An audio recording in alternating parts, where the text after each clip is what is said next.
Sometimes obeying God doesn't make life easier. Sometimes it makes life harder, at least at first. In Exodus chapter 5, Moses finally does what God asked him to do. He confronts Pharaoh, the most powerful man in Egypt.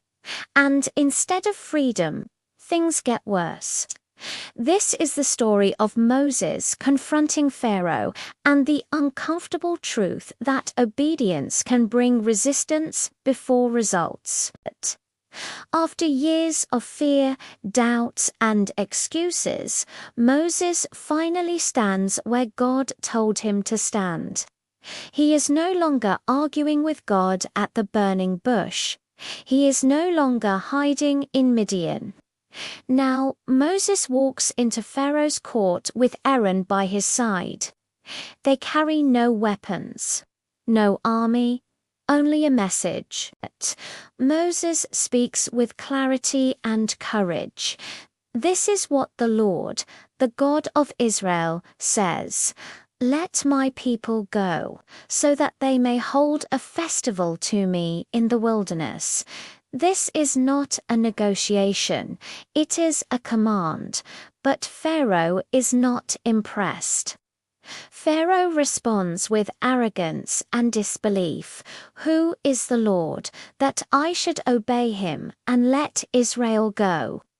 I do not know the Lord, and I will not let Israel go. This is more than pride, it is defiance. Pharaoh doesn't just reject Moses, he rejects God himself. Moses tries again, explaining that the God of the Hebrews has met with them. He warns that refusing could bring consequences. But Pharaoh's heart is already hard. Instead of listening, Pharaoh gets angry. Pharaoh decides to punish the Israelites for even thinking about freedom. He issues a cruel order. The people must continue making the same number of bricks, but now they must gather their own straw. No reduction, no mercy. Pharaoh says they are lazy. That is why they are crying out, "Let us go and sacrifice." Make the work harder for them. The people suffer immediately. Whips crack louder. Days grow longer. Hope begins to fade. This is the moment that confuses many believers. Moses obeyed God. So why did things get worse? The Israelite foremen are beaten for failing to meet quotas. They plead with Pharaoh, but he refuses.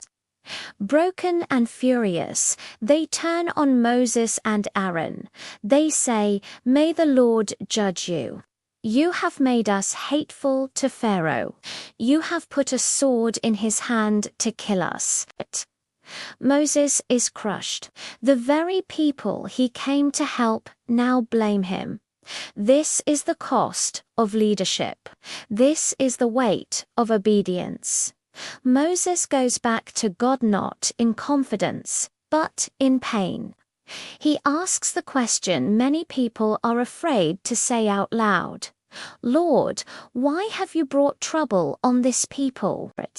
Is this why you sent me? Ever since I went to Pharaoh, he has brought trouble on them, and you have not rescued your people at all. This is not rebellion, it is honesty."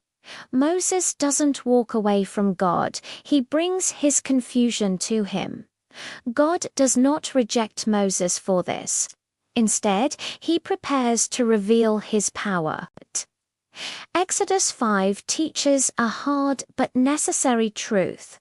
Obedience does not always bring instant results.